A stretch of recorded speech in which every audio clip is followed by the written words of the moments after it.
c'est veste numéro 10, Jarni Kotadze.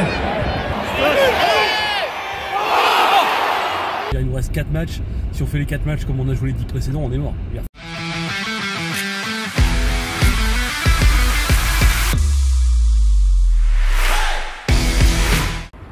Et nous voilà arrivés au Havre pour cette 30e journée de Ligue 1. Petit passage par Deschazos d'abord, et puis on voit un petit peu apparaître petit à petit le stade Océane, où va se dérouler la rencontre.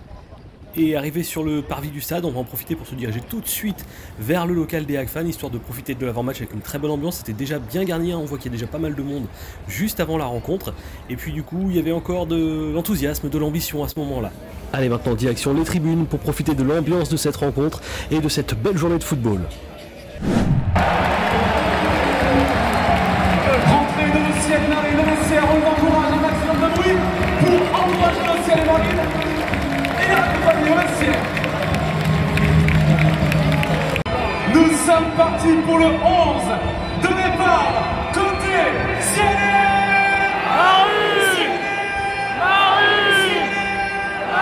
Plus fort, Ciel Marine. Toute l'énergie en lévitation, tout le monde debout, debout, debout, debout, debout, faites pas du bruit. Allez, c'est maintenant les amis, un maximum d'énergie pour nos Ciel Marine. Objectif clean sheet pour notre dernier rempart, notre numéro 30, Arthur Desmas. Il devient un des tauliers incontestables de la défense. Notre numéro 6, le rock, Etienne Louté. La combativité, le fighting spirit pour animer son couloir. Notre numéro 17, Walid El Hadja. Il répond toujours présent et assure la stabilité défensive. Notre numéro 22, Johan Sagnier. Il ne lâchera rien, jamais rien. Le capitaine, c'est les Marines. Notre numéro 93, The Boss, Aruna Sanganté. De retour au cœur du jeu pour distiller ses vies de presse. Notre numéro 5, montez-moi le volume pour Oussama Dargarim. Le lionceau de la race, la petite Made in Kabyle, s'il vous plaît. Notre numéro 8, Yassine Keshta. Il veut la différence sur cette fin de saison. Notre maître à jouer en russe, Nash Blomer, Chetenatsat, Gospodin, Dana Kouziev. En anglais, Mr. USA pour faire tourner les têtes des défenses adverses. Our number 11, Emmanuel Sabi. Titulaire aujourd'hui à la pointe de l'attaque. Grand espoir, c'est les Marines. Made in Kabyle, s'il vous plaît. Montez-moi le volume pour notre numéro 13, Steve Ngoua. Dynamisme, vitesse, technique, c'est bien sûr notre numéro 23, Josué Casimir.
C'est bien ça.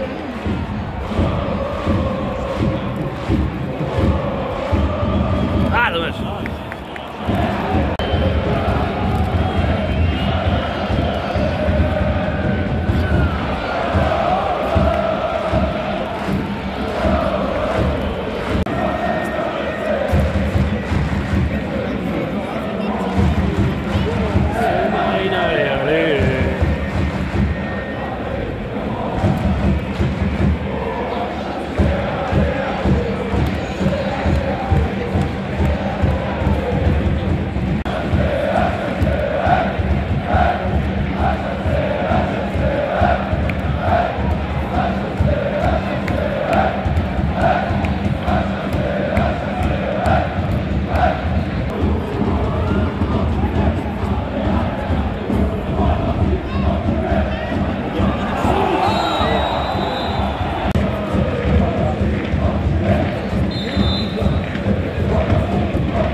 Allez, d'aller.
Allez, dans la boîte.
additionnel sera de 1 minute minimum.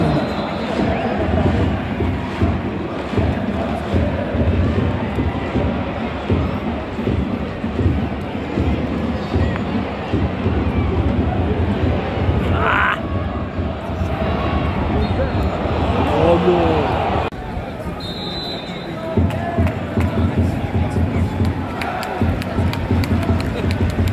But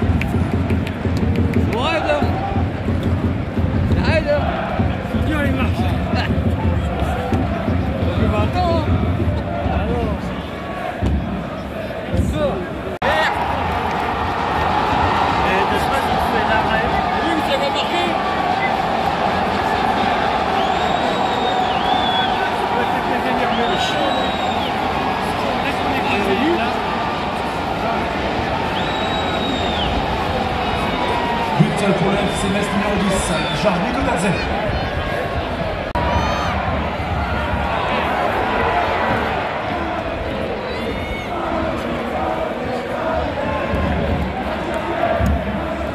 Oh, ça recule.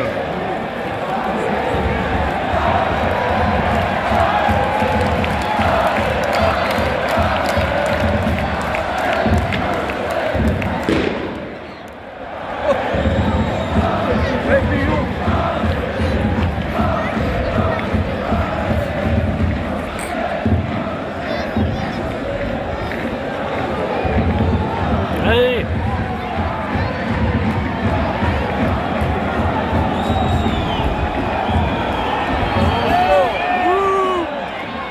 La bubble.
putain!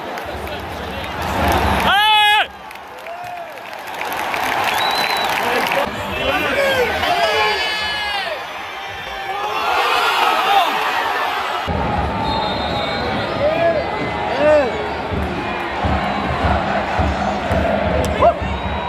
Oh putain!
Personne au deuxième ballon.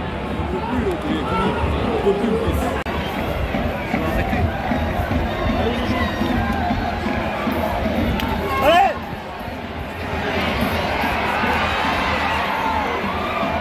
Putain.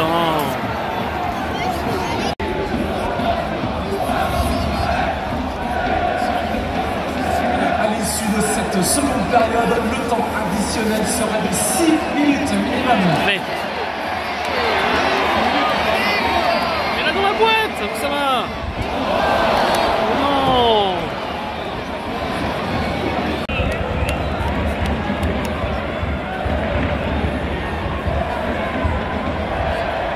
Oh, il joue. Oh.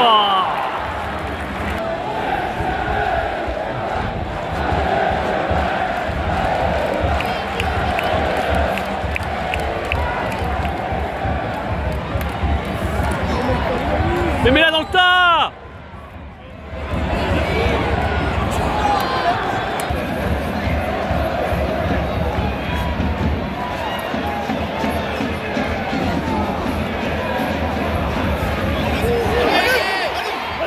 Mais tire!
Allez, c'est parti, débrief dans la bagnole, parce que j'en ai plus rien à foutre, comme nos joueurs apparemment.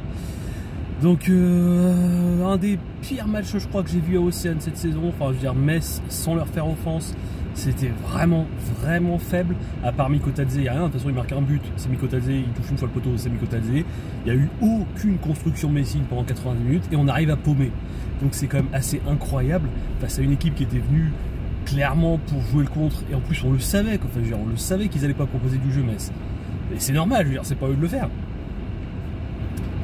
Quand même dans ces cas-là, tu arrives à paumer le match alors que tout le monde savait ce qui allait se passer, c'est désespérant. C'est désespérant, et puis surtout, là ça commence vraiment, enfin pour la première fois de la saison, je suis vraiment, vraiment pessimiste sur nos chances de maintien, parce que je vois pas bien comment on pourrait s'en sortir avec ce qu'on propose depuis une dizaine de matchs. Enfin, je veux dire, à un moment, faut être clair. Quand tu perds contre Clermont, quand tu laisses gagner chez toi Montpellier, qui fait une saison pas ouf, Nantes et Metz, tous tes adversaires pour le maintien, en fait. Hein. Quand tu laisses tout le monde prendre 3 points chez toi et venir tranquillement te la mettre à l'envers, bah à un moment, ouais, c'est que t'as pas d'autre horizon que la Ligue 2. Donc, bon, après, je fais le débrief à chaud, donc forcément, ça va peut-être le débrief le plus objectif que j'ai jamais fait. Hein. Ça sera peut-être plus classe. Et plus posé, plus raisonnable demain dans le Space Hack. Mais là, honnêtement, dans l'état actuel des choses, je vois pas ce qu'on peut espérer. Bon, je veux dire, il nous reste 4 matchs. Si on fait les 4 matchs comme on a joué les 10 précédents, on est mort. Il faut être clair. Le Havre a marqué 5 fois sur les 11 derniers matchs. Rien que ça, déjà, c'est pathétique. Pathétique. Mais sur ces 5 buts-là, hein, je l'ai déjà dit dans une autre vidéo, sur ces 5 buts-là, t'as 2 pénaux, t'as un contre son camp du côté de Monaco, donc t'as marqué 2 buts dans le jeu en 11 matchs. 2 buts en 11 matchs, en 990 minutes, allez, j'ai arrondi à 1000 minutes avec les arrêts de jeu. Dans le jeu, on marque un but toutes les 500 minutes. Qu'est-ce que tu veux espérer avec ce genre de prestation? Et à un moment, oui, tu peux essayer de mettre Ngoura. Ngoura aujourd'hui, il a fait quoi? Il a fait rien, on l'a pas vu du match. D'accord, donc tu peux, tout le monde aime bien cracher sur Bayo, c'est à la mode, tu peux cracher sur Bayo si tu veux. Mais on a essayé Ayou devant, je crois qu'il n'a pas planté une seule fois quand il était avant-centre. On a essayé Ngoura devant, ça change rien. J'ai un moment, c'est un problème collectif, hein, c'est pas une personne devant. Par contre, à côté, effectivement, oui, on voit l'intérêt d'avoir un vrai buteur, un vrai tueur, parce que Mikotadze, sur les 2 derniers matchs, soyons clairs, hein, Metz fait 2 prestations franchement pas terribles contre nous et contre Lens, sauf que Mikotadze il te ramène 6 points dans la musette, quoi, parce qu'il plante un doublé contre Lens, il plante là aujourd'hui contre nous, il aurait pu en mettre un deuxième d'ailleurs, ça touche le poteau.